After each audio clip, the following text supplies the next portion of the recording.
Hi, I'm Roderick Carmody, and in this episode, we'll be discussing the financial reporting implications of the coronavirus.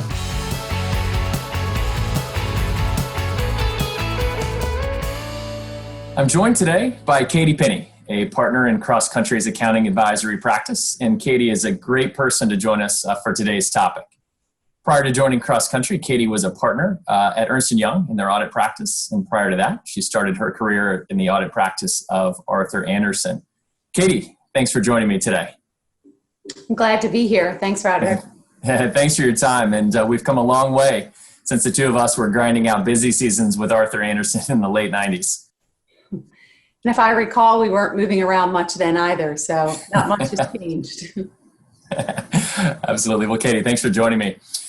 The impact of the coronavirus has been felt by every company around the world. And I think the initial wave of press was really focused on things like work from home, some of the government programs like PPP. But now we're through the first quarter financial reporting cycle, and we're in a new normal for financial reporting. So what does this mean for companies in terms of how they should think about financial reporting, and what should we expect to see differently? Well, for most calendar year-end companies, the impact of COVID-19 was limited to just a few weeks in the first quarter. So the financial results may not look significantly different. However, the financial reporting exercise was definitely a significant lift and will continue to be through the upcoming quarters. And Kate, what do you mean exactly by the financial reporting exercise? Yeah, when I reference exercise, it's beyond the tremendous effort to close the books on a remote basis, which is really a first for many companies. But it's really looking at accounting standards that may be for the first time or the first in a long time. And many of these standards, they're not easy. They're complex and certainly a lot of judgment. We're working alongside companies in this area, in areas including impairment around long-lived assets and intangibles, goodwill, lease concessions, loan modifications from a debtor or creditor perspective, accounts receivable, collectability, change in payment terms. For some industry, it's around inventory, obsolescence, and reserves. And certainly going concern evaluations seem to be popular these days. The impact of these standards may result in changes to the financial statements, which might include changes in classification, as well as new financial statement line items, and certainly the balance of statements as well.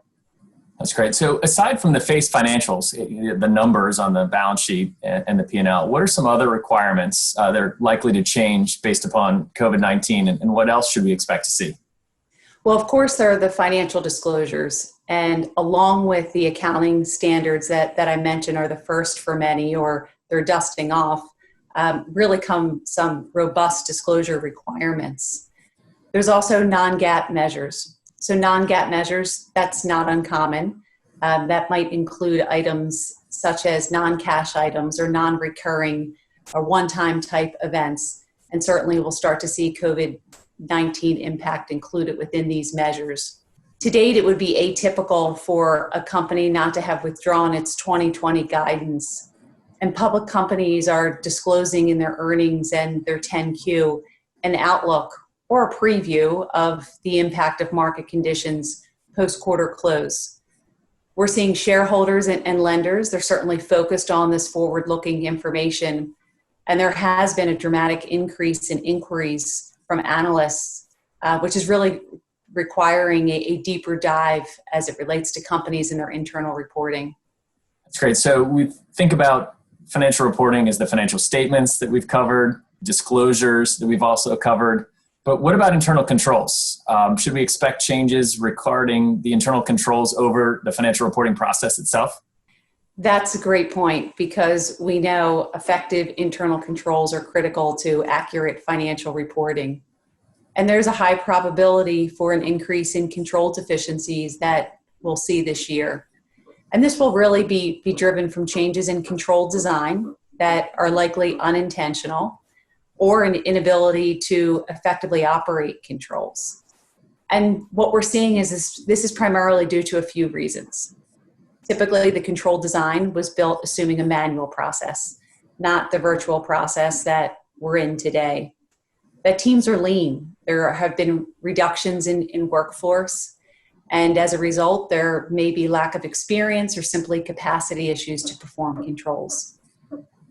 Also, as I mentioned, some of the new accounting standards that are relevant for companies, along with that come new controls, specifically around these standards.